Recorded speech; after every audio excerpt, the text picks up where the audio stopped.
नमस्ते जी, holistic wellbeing channel में आपका बहुत बहुत स्वागत है। हम अपने डर को ख़त्म करें और अपने आत्मविश्वास को कैसे बढ़ा सकते हैं। सभी व्यक्तियों में आगे बढ़ने से या आगे आने पर डर महसूस होता है, चाहे वो बच्चे हों, चाहे वो वयस्क हों, किशोर हों, प्रौढ़ हों।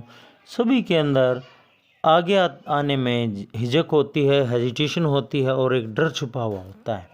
यदि हम उस डर को दूर कर पाएँ तो हम अपने आत्मविश्वास को बढ़ा सकते हैं। लेकिन केवल डर को कम करने से आत्मविश्वास नहीं बढ़ेगा, उसको बढ़ाने के लिए कुछ विशेष टेक्निक्स अपनानी पड़ेंगी।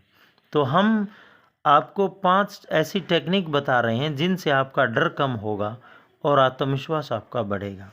नंबर 1, हमेशा आगे की बेंच पर बैठें। कभी आपने मीटिंग या चर्च या क्लासरूम या किसी और तरह की सभा में इस बात पर गौर किया है कि पीछे की सीटें सबसे पहले भर जाती हैं। ज़्यादातर लोग पीछे की लाइन में इसलिए बैठते हैं ताकि वे लोगों की नज़रों में न आएं, और वे लोगों की नज़रों में आने से इसलिए बचना चाहते हैं क्योंकि उनमें आत्मविश्वास नहीं होता। आगे बैठने से आत्मविश्वास बढ़ता है। इसका अभ्यास करें। आगे से यह नियम बना लें कि आप जितना आगे बैठ सकते हो बैठें। यह बात तो पक्की है कि आगे बैठने से आप थोड़ा ज़्यादा नज़रों में रहते हैं, परंतु याद रखें, सफलता के लिए लोगों की नज़रों में रहना ज़रूरी होता है। नंबर 2, नज़रें मिलाकर बात करने का अभ्यास करें। बहुत से लोग तो जब बातें करते हैं तो आई कांटेक्ट करते ही नहीं। कोई व्यक्ति किस तरह अपनी आँखों का प्रयोग करता है, इससे भी हमें उसके बारे में काफ़ी जानकारी मिल सकती है।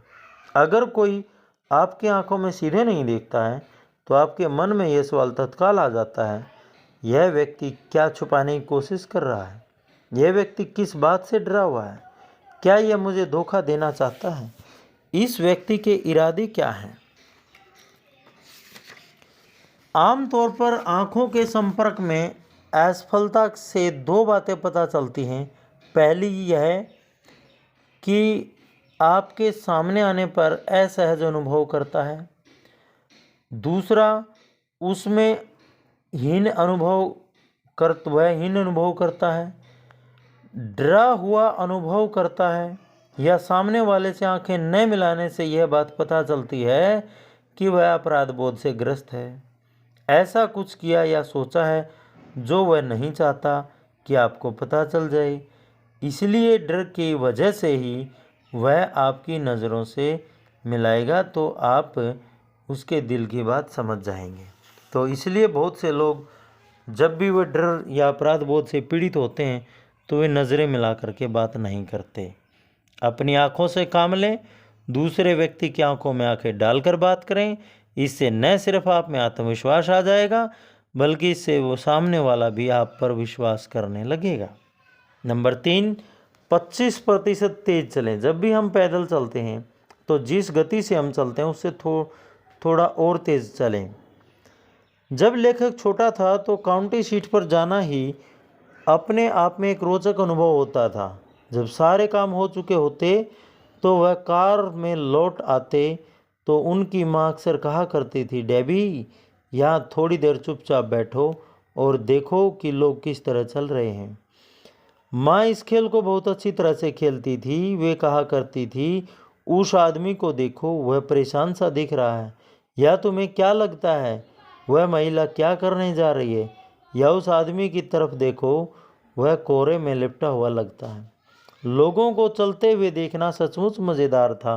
मनोरंजन का यह तरीका फिल्म देखने से सस्ता पड़ता था और इससे ज़्यादा शिक्षा भी मिलती थी। तो औसत लोग औसत चाल चलते हैं, उनकी गति औसत होती है, उनके चेहरे पर लिखा होता है, मुझे अपने आप पर नाज नहीं है। तो इसलिए हमेशा आत्मविश्वास बढ़ाने के लिए थोड़ा तेज चलें। नंबर 4, बोलने की आदत डालें। कई तरह के समूहों के साथ काम करते हुए लेखक ने पाया कि बहुत से समझदार और योग्य लोग चर्चाओं में भाग नहीं लेते हैं। चर्चा के दौरान उनका मुंह ही नहीं खुल पाता। ऐसा नहीं है कि उनके पास बाकी लोगों जितने अच्छे विचार नहीं होते या वे बोल नहीं सकते।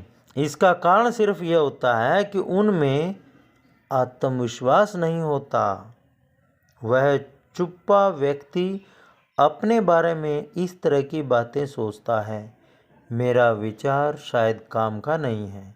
अगर मैं कुछ कहूँगा तो हो सकता है कि लोग मुझे मूर्ख समझें, इसलिए बेहतर यही है कि मैं चुपचाप बैठा रहूं।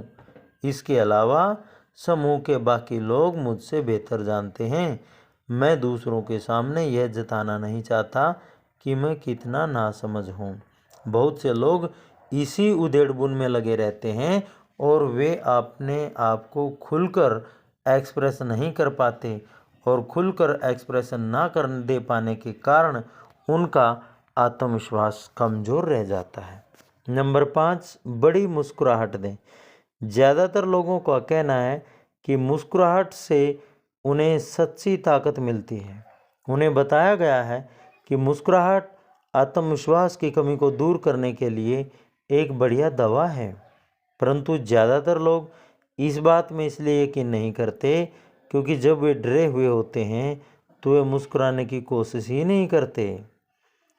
जब तक वे मुस्कुराएंगे नहीं तब तक उनका आत्मविश्वास बढ़ेगा नहीं, और आत्मविश्वास बढ़ाने के लिए उन्हें मुस्कुराना ही होगा।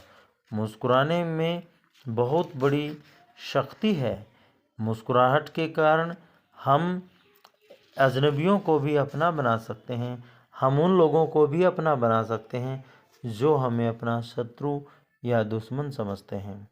तो इसलिए आप इन 5 नियमों का पालन करें और अपने आत्मविश्वास को बढ़ाएं। धन्यवाद।